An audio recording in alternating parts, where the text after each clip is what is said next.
The Russian invasion of Ukraine is currently in its 51st day. And there is now a possible new dimension to this entire conflict.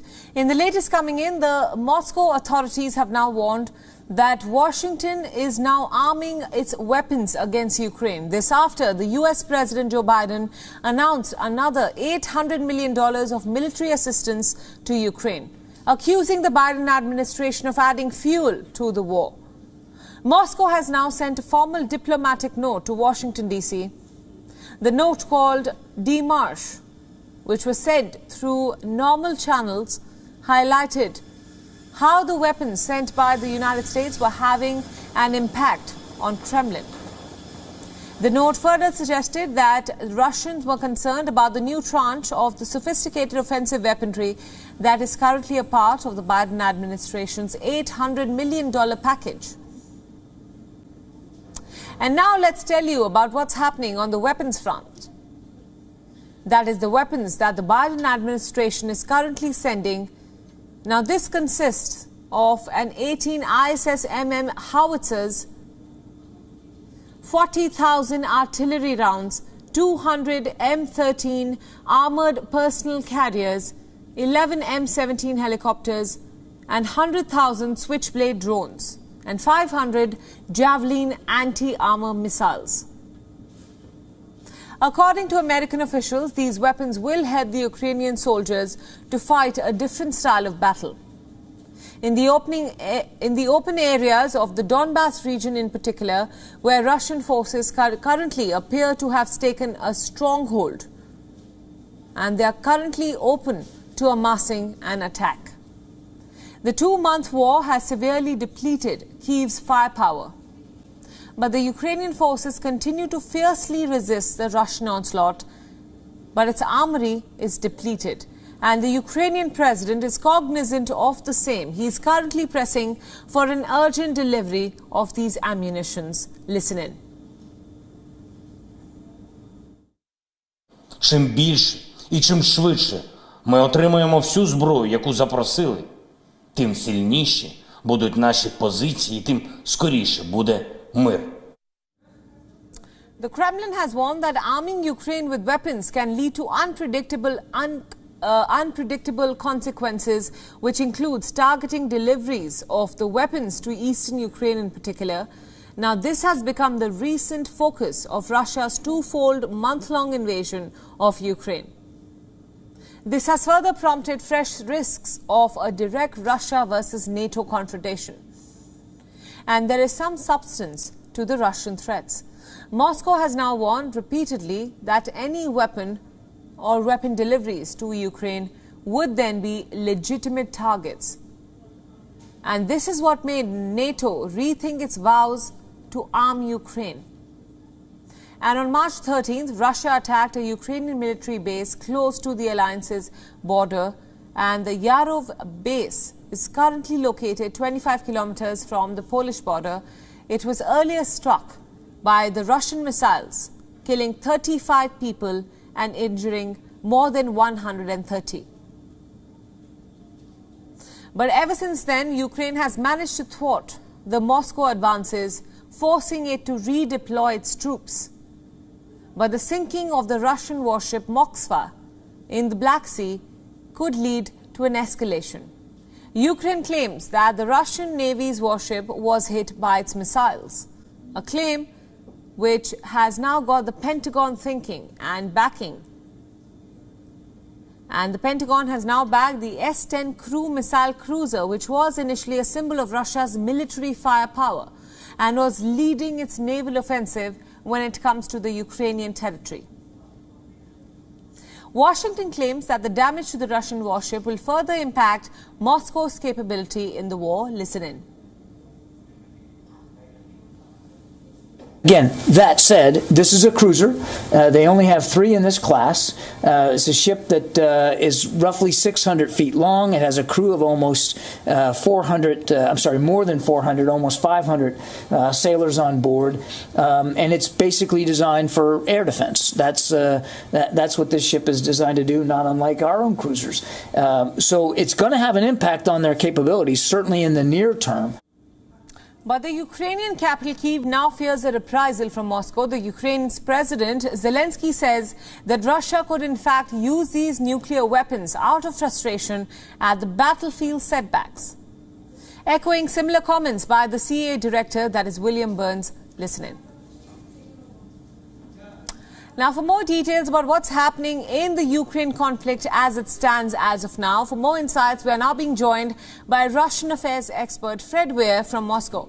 Fred, my first question to you, what do you think is that Moscow wants at this point? We've heard the Russian President Vladimir Putin talk about the talks coming to a dead end. What, according to you, is the Russian president's intent when it comes to proceeding in this conflict at this point? I'm not sure why it took them so long to complain about Western arms deliveries. I mean, Ukraine is basically awash in all kinds of Western-made small arms, anti-tank, shoulder-mounted anti-aircraft missiles, and that's been happening from day one of this conflict. And so there must be some reason the Russians have only reacted that sharp diplomatic note right now. Maybe it's a pro forma thing, but the Russians are preparing to launch a major offensive in the east of Ukraine, one that's been prepared from the beginning. Really, it was what they said from the very beginning was their main objective, that is to crush the Ukrainian army in the Donbass. And it has to be pointed out that most of the Ukrainian army, the biggest portion of the regular army, is concentrated in the Donbass, there in the east. The Russians are in the process right now of trying to create an encirclement of that army to destroy it. And in the course of that, they're also bombing and destroying all the oil refineries, oil storage tanks, railroad junctions. So it's not even clear whether, even if large amounts of American weapons that you listed there start arriving in Ukraine, whether they can be transported to the east where the fighting is about to erupt in a very big way. So I think that this is what everything hinges on, whether the Russians can complete that encirclement and destroy that army. If they do, they'll have the victory that they claim to want.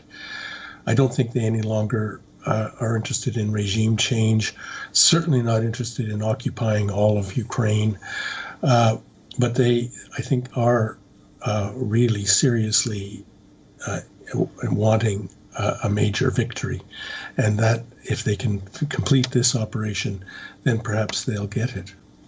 Absolutely. Now, Fred, you've spoken about the Russian intent for a major victory, so to speak. We've also heard from big claims from the Ukraine leadership. We earlier heard the former Ukrainian President Petro Poroshenko say and appealing at large to the international community for more weapons. If the weapons are delivered, that has been the big case that has been appealed from Ukraine's side to the international community. They want more weapons, more arms to fight the Russian aggression. If that does happen, how does this war proceed in the future? I don't really know. As I said, it's not clear that even if weapons start, I mean, there are huge amounts of weapons already. I mean, Ukraine is basically sinking under the weight of all the Western weaponry that is being delivered. And I read some worries in Western countries that they're depleting their own arsenals to such an extent in some Western countries, Britain, the United States, that they may not, that they may be endangering their own national security. That so great is the effort to arm Ukraine. But it's about getting it to the places where the Ukrainian forces will need them.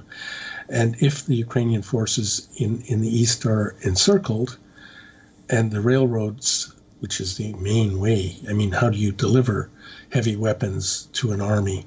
Not to mention ammunition, fuel, food, resupply an army of that size, mainly by rail. And the Russians are now serious. They didn't for over a month bomb the railroads. I don't ask me why, but they are doing it seriously now. They're also on the verge of taking the city of Mariupol. That particular conflict is almost finished, I guess it's in its final days. So when that happens, the army that's assaulting Mariupol now, it's mainly not the Russian army, but the Donetsk People's Republic Army. That's 15,000 men who will turn north and attack that Ukrainian army from the south. So we are on the verge of a huge battle, and I don't see how a new surge of American weaponry can actually make a difference. Right, Fred, just the final question then, very quickly. So it's been more than a month, well over a month since Russia launched its invasion in Ukraine. We've seen President Putin present a front where he says that he's trying to peddle an agenda. He says that he's trying to wipe out any kind of extremism in the country. A month on, what are Putin's intentions when it comes to Ukraine?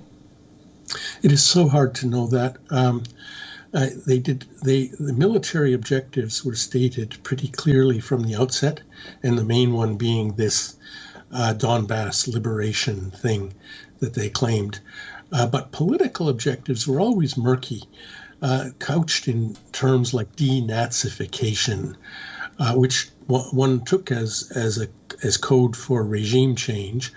But they seem to have dropped that. So maybe it is a partitioning of Ukraine, or maybe just to take these Donbass republics and secure them.